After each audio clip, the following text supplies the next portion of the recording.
South ఇండియాలోనే అతి తక్కువ ధరలకి రత్నాలనందించే ఏకైక సంస్థ 6JVR. How about Karthik Ghattamaneni? Sir, ఒక supremely talented craftsman and a great human being. Cinema తప్పితే ఈ 2.5 ఏళ్ల జర్నీలో మా మధ్య వేరే డిస్కషన్ లేదు. మేము ఆనందంగా మాట్లాడుకున్నా, మేము గొడవలు ఆడుకున్నా, లేకపోతే ఏం చేసినా సినిమా గురించి అది. ఇంకా అది తప్పితే ఇతరత్ర డిస్కషన్లో లేకపోతే ఏమి ఉండవు సార్. అండ్ తనే ఈ సినిమాకి డిఓపి అండ్ డైరెక్టర్ కూడా. ఇది నేను ఫస్ట్ టైం సార్, చిన్నప్పటి నుంచి ఇప్పటి వరకు ఎప్పుడు నేను డిఓపి డైరెక్టర్ ఒకళ్ళే ఉండే సినిమా ఎప్పుడు చేయలేదు. అంటే ఎంత పీస్ఫుల్గా, ఎంత ఆనందంగా ఉండిందంటే డైరెక్టర్ చెప్తున్న డిఓపికి అర్థమైందా లేకపోతే ఇది బాగా డెలివరీ అయిందా అనే ఆలోచన అసలు లేదు. ఎందుకంటే తన మైండ్లో ఉన్నది తనే పిక్చరైజ్ చేయబోతున్నాడు. అండ్ ఎక్కడా కూడా sir one great thing about him, మనకు తెలియకుండా మన ఒరిజినల్ క్రాఫ్ట్ బయటకు వచ్చేస్తూ ఉంటుంది. డిఓపి అనేది అలా రానిలేదు సార్ తను. యాక్చువల్లీ ఈ సినిమాకి వేరే డిఓపి ఉంటే ఇంకొన్ని ఏమైనా ఈ షార్ట్ క్రేజీగా తీద్దాం, ఈ షార్ట్ క్రేజీగా తీద్దాం ట్రై చేసి ఉండేవాళ్ళేమో. కార్తిక్ డిఓపి అయినప్పటికీ కూడా స్వతహాగా తను ఎప్పుడు ట్రై చేయలేదు సార్. తను అంటే అది ఐడెంటిఫై అయిందా 100%. తను ఎప్పుడు తన మేకింగ్ నిలబడాలి అనే ప్రయత్నం తను ఎప్పుడు చేయలేదు సార్. తను కథ చెప్పాలి, కథని ఎంత బాగా చెప్పాలి, ఎంత నీట్గా చెప్పాలనే ప్రయత్నం తప్పితే తనలో ఉన్న డైరెక్టరే స్టాండ్అవుట్ అవుతాడు ఈ సినిమాతో. అండ్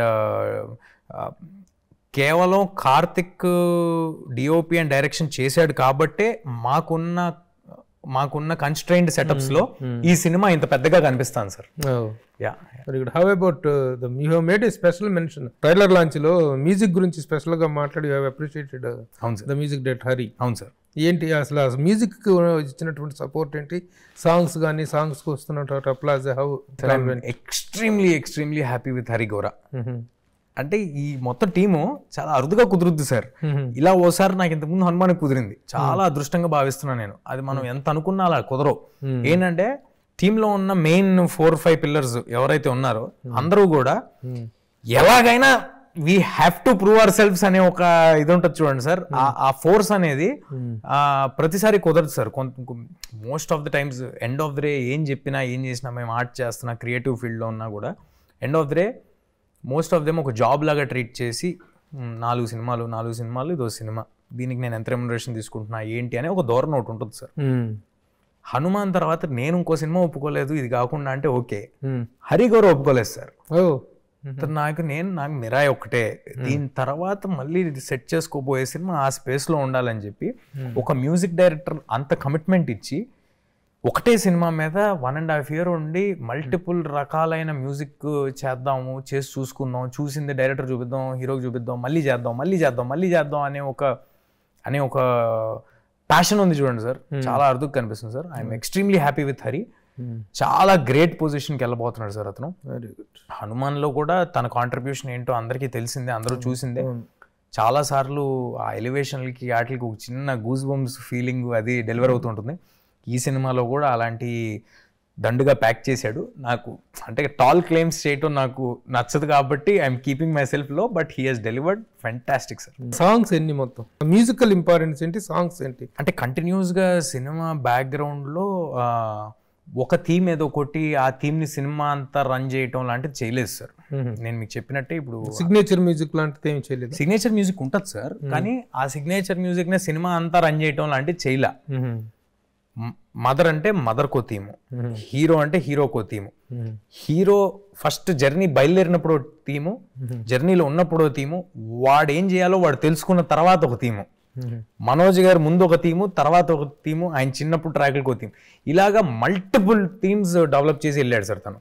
అండ్ అది చిన్న విషయం కాదండి, ఎందుకంటే మల్టిపుల్ థీమ్స్, జగపతి బాబు గారికి ఓ థీము, జయరామ్ గారికి ఓ థీము, అండ్ అట్లన్నిటినీ ఒక ఎమాల్గమేషన్ ఉండాలి కదా సార్. అది చిన్న విషయం కాదు సార్. సో కంటిన్యూస్గా సినిమా చూస్తున్నంతసేపు ఒకటే దాన్ని మోసగా కొట్టడం అలాంటిది ఉండదు సార్. చాలా ఎక్స్ట్రాడినరీగా డెలివర్ చేస్తుంది సార్ మ్యూజిక్ అయితే. సార్ అందరి గురించి చాలా బాగా చెప్పావు. తేజ సజ్జా గురించి చెప్పు, ఎలా చేశాడు, ఎలా కష్టపడ్డాడు, ఎన్ని రోజులు చేశాడు సార్? ఎన్నో కోట్ల మంది ప్రయత్నిస్తే ఒకడికి వస్తుంది సార్ అవకాశం. సో ఆ అవకాశం అలాంటి ప్లాట్ఫామ్ మనకు వచ్చినప్పుడు నా సాయి శక్తుల నేను 100% చేయాలంటే 110% చేస్తాను. లాస్ట్ మినిట్ వరకు కూడా చేస్తా. మిగతాది దైవాధీనం, ఆడియన్స్ ఇవ్వాల్సింది, అది మన చేతిలో లేదు. కానీ నేను మాత్రం నా 100% పెట్టి చేస్తాను సార్. ఓవరాల్గా కెరీర్ ఎలా ఉందమ్మా? 1995 బాగున్నా. అవును సార్. 98 చైల్డ్ యాక్టర్ చూడాలని ఉంది. అవును సార్. అక్కడ నుంచి జర్నీ స్టార్ట్ అయితే 2006 దాకా ఏకదాటిగా కొట్టేసి. అవును సార్. అవును సార్. మధ్యలో గ్యాపులు లేదు. ప్రతి ఇయర్ ఒక సినిమా చైల్డ్ యాక్టర్. ఒకటి కాదు సార్, ఒకటి కాదు, 10 సినిమాలు దాదాపు వచ్చినాయి. 2006 దాకా కొట్టేసి. అవును సార్. 6 to 9 గ్యాప్ అనుకుంటా. 6 to 19. 6 to 9 మధ్యలో ఒకటి వచ్చింది కదా. 2007 to 19 గ్యాప్. 19లో ఓ బేబీ. 19లో ఓ బేబీ. మధ్యలో ఒకటి వచ్చింది కదా మీ teenage cinema, English cinema, slow. అది 2007. 2007. అదే ఏంటది slow 7 days slow motion. 7 days slow motion. అది సో రీఎంట్రీ అనేది మళ్ళీ బేబీతో. ఓ బేబీతో రీఎంట్రీ. అవును సార్. చాలా ప్రామిసింగ్గా కనిపించే దాంట్లో ఓకే చాలా మంచి ఫీచర్ ఉందనేటువంటి ఒక సిమ్టమ్స్, సిగ్నల్స్ అయితే ఇచ్చేసాం. Very good. 21 జాంబీ తర్వాత మళ్ళీ 22, 23 ఎందుకు ఈ సినిమా లేకుండా పోయింది? కోవిడ్. జాంబీ సక్సెస్ కదా. అవును సార్. కోవిడ్ తర్వాత వెంటనే జాంబీ రెడ్డి రిలీజ్ అయిన 3 నెలలకి మేము హనుమాన్ మొదలు పెట్టాం సార్ షూటింగ్. మొదలు పెట్టేసి నేను ఫిక్స్ అయిపోయాను సార్. అంటే మనకు ఒక అవకాశం వచ్చింది, ఆ అవకాశాన్ని 100% చేద్దాం, ఇది కాకపోతే ఇది కాకపోతే ఇది అనే ధోరణి వద్దు, అలాంటి ప్రయత్నాలు కూడా వద్దు. అండ్ నేను చిన్నప్పటి నుంచి చూసిన, నేను పెరుగుతున్నప్పుడు నాకు అవకాశం ఉండింది. ఇప్పుడు మన సూపర్ స్టార్స్ అందరినీ దగ్గరగా చూసే అవకాశం. అది ప్రభాస్ గారు కానీ, చరణ్ గారు కానీ, కళ్యాణ్ గారు కానీ, ఎవరైనా కానీ ఒక్కొక్క సినిమా జాగ్రత్తగా చేసుకుంటే వెళ్ళారు. అది నాకు తెలుసు కాబట్టి ఒక్కొక్క సినిమా నేను జాగ్రత్తగా చేద్దాం అనే ప్రయత్నం చేస్తున్నా. అంటే ఎప్పుడు అనుకుంటాను సార్, ఒక 2 సినిమాలు ఒకేసారి చేద్దాం, నాకు ఒక వేరియేషన్ ఉంటుంది, సరదాగా ఉంటుంది అని. అందుకే కదా సార్ వచ్చింది, అవకాశం లేని పొజిషన్ నుంచి ఇక్కడ వరకు వచ్చాం అనిపిస్తుంది 2 చేద్దామని. బట్ దిగిన తర్వాత అసలు నా మైండ్ పక్కకి వెళ్ళదు సార్. ఇప్పుడు లాస్ట్ 1 month నుంచి మీరు నమ్మరు, ఒక 2-3 కథలు వినడానికి నేను టైం కుదరట్లేదు అసలు. అంటే ఖాళీగా ఉన్నా కూడా brain is not in that space, బయటికి రాలేను అనమాట. అంటే ఈ ఏజ్లో, ఈ స్టేజ్లో, ఈ ఏజ్లో నెంబర్ ఆఫ్ ఫిల్మ్స్ చెయ్యాలి, కష్టపడాలి, నెంబర్ ఆఫ్ అవుట్పుట్ ఇవ్వాలి. ఒకప్పుడు హీరోలు సరే ఆ రోజులకి ఈ రోజులతో మనం పోతున్నాం. కృష్ణ గారికి సంవత్సరానికి 22 సినిమాలు రిలీజ్ అయిన సందర్భాలు ఉన్నాయి. We can't compare those days with, అది ఎవరితోనూ కంపేర్ చేయలేదు. But at least couple of films are 2 or 3 films అనేటువంటి ఒక మినిమం ఉండాలి కదా హీరోకి. ఆ నెంబర్ అనేది ఇస్ ఆల్సో వెరీ ఇంపార్టెంట్ కదా. ఆ యాంగిల్లో ఎందుకు మీ యంగ్ హీరోలు పుటప్ చేయలేకపోతున్నారు? సార్ నేను I will talk for my self. నేను 2-3 సినిమాలకు పడే కష్టం ఒక సినిమాకి పడతా. మేబీ చూసే వాళ్ళకి ఇదేంటి 1-2 సంవత్సరాలు సినిమా చేస్తున్నాడు అనిపించచ్చేమో, కానీ నాకున్న కన్స్ట్రెయిన్స్లో, అది ఏ విధంగా అయినా నాకున్న పరిధుల్లో, అది బడ్జెట్ విధంగా అయినా కానీ లేకపోతే చాలా పరిధుల్లో సార్, నేను అనుకున్న సినిమా ఇంత గ్రాండ్గా డెలివర్ చేయాలంటే నేను అంత ఎఫర్ట్ పెట్టాలి సార్. ఒక్క క్రాఫ్ట్ సైడ్ నుంచి కాదు, అందరికీ వెన్నుదండుగా ఉండాలి.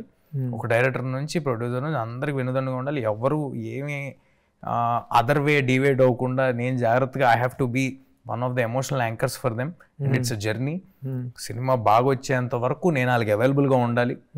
లాస్ట్ మినిట్ ఇంకా నువ్వు చాలరా బాబు అని ఆడియన్స్ కూడా అనిపించేంత వరకు, చాలా ఎక్కువ చూసేసాం గురు, చూస్తావు సినిమా అనిపించేంత వరకు చేయాలి. కాబట్టి 2-3 సినిమాలు కష్టమైతే ఒక సినిమాకి పడుతున్నా సార్. ఎవరైనా ఈ క్రమంలో నాతో కూడా చాలా మంది అన్నారు సార్, అంటే యంగ్ హీరోస్ కూడా 1-2 సంవత్సరాలకు ఒక సినిమా చేస్తుంటే ఇండస్ట్రీలో హౌ కెన్ ఇట్ ఫ్లరిష్ అని. బట్ ఇందులో ఎవరైనా పోగొట్టుకుంటున్న వాళ్ళు ఉన్నారంటే అది నేనే సార్.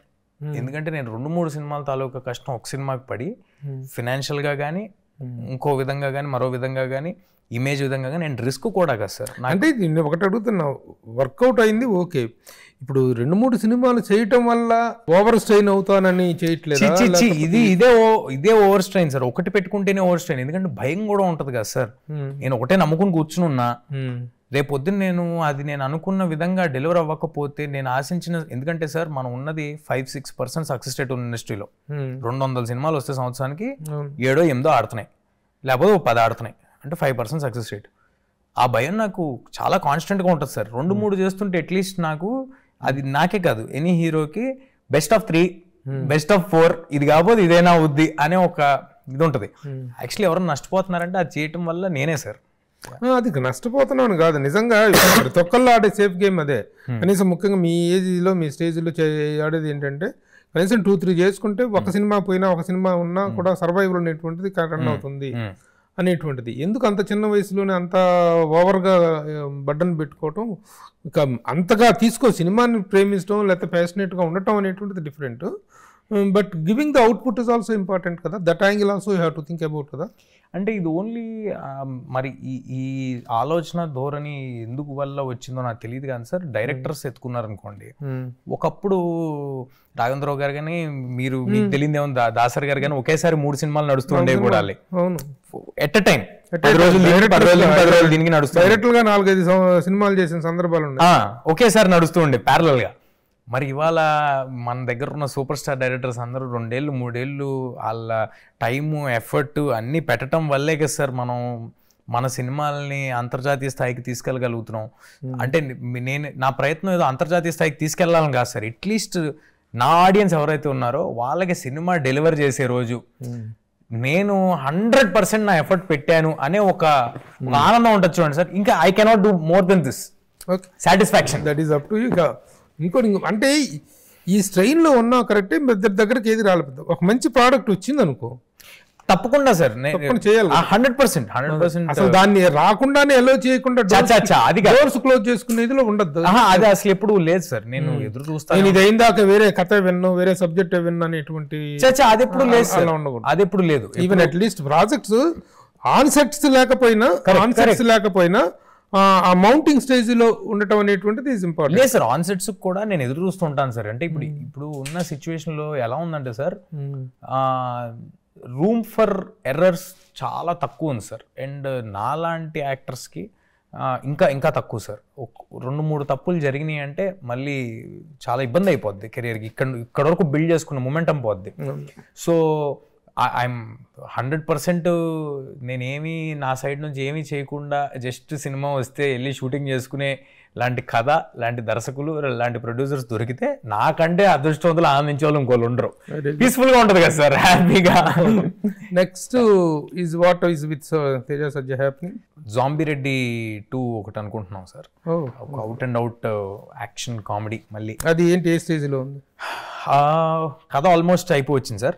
కథ ఎక్స్ట్రాడినరీగా వచ్చింది. కొంచెం సీన్లు అవి రాసుకుని నీట్గా జాగ్రత్త చూసుకుని ముందుకెళ్ళాలి. Okay. Your first filmy father is Chiranjeevi గారు. అవునండి. మిగతా అందరూ కూడాను అందరితో, అవునండి, తమ్ముడు క్యారెక్టర్లను అందరితో ఎలా ఉన్నాయి, వాళ్ళందరూ ఎలా అప్రిషియేట్ చేశారు? What was the applause you got from all of them? Sir మీరు అన్నారు కదా ఫస్ట్ సినిమా చిరంజీవి గారు is very proud of me sir. I'm very happy for that. ప్రతి సందర్భంలో వెన్నుతట్టి సూపర్ రా అని కనీసం నాకైనా అంటే ఏదో ఒక వ్యాలిడేషన్ ఉండాలి కదా సార్, మనం చేస్తున్న వర్క్కి కోరుకుంటాం కదా ఒక వ్యాలిడేషను. ఇది నిన్న ట్రైలర్ రాగానే కూడా ఆయన ఇంత బిజీలో ఇన్ని నడుస్తున్నాయి చిరంజీవి గారికి. ఇప్పుడు తెలుసు మీకు స్కెడ్యూల్, ఒక 2 పేజీల మెసేజ్ వచ్చింది సార్. సో అలాంటి ఒక వెన్నుతట్టే మనిషి ఉంటే ఏం అవసరం లేదు సార్. అంటే వాళ్ళు ఏమి మనకేం చేయాల్సిన పని ఏం లేదు, జస్ట్ వెన్ను తడితే చాలు. అదే ఒక కొండంత బలం. కానీ చిన్న వయసు నుంచి చేస్తుండటం వల్లనేమో, ఈ వాతావరణంలో పెరగటం వల్లనేమో నీ మాటలో కానీ నీ బిహేవియర్లో కానీ ఎంతో పద్ధతిగా, ఎంత చక్కగా ఆ యాటిట్యూడ్ కానీ, ఇంత సక్సెస్ వచ్చిన తర్వాత దాంతో ఒక యాటిట్యూడ్ కానీ ఏమాత్రం కనిపించదు. ఇదే బిహేవియర్. ఎందుకంటే ఇండస్ట్రీలో టాలెంట్ వీటన్నిటికంటే కూడా ఇవన్నీ ప్రతి ఒక్కరికి ఉంటాయి. ప్రతి ప్రొఫెషన్లో ఎవరికి ఉంటే టాలెంట్ వాళ్ళకు ఉంటుంది.